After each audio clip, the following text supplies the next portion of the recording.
আমাদের শুরু হয়ে গেল পঞ্চম শ্রেণীর বালিকা দড়িলাফ।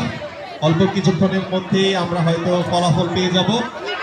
আমরা দেখতে পাচ্ছি তিনজন ইতিমধ্যে বা চারজন আমরা দেখলাম এলিমিনেটেড হয়ে গেছে। আমরা খুব শীঘ্রই প্রথম, দ্বিতীয় এবং তৃতীয় স্থানের ফলাফল ঘোষণা করতে যাচ্ছি। আমরা এখনো পর্যন্ত চারজন প্রতিযোগীকে দেখছি প্রতিযোগিতা করছে। তুমুল প্রতিযোগিতা চলছে। দুই পায়ে দড়িলাফ।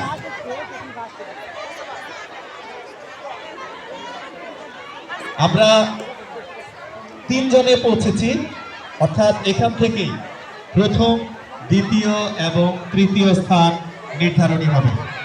আমরা তৃতীয় স্থান পেয়ে গেছি।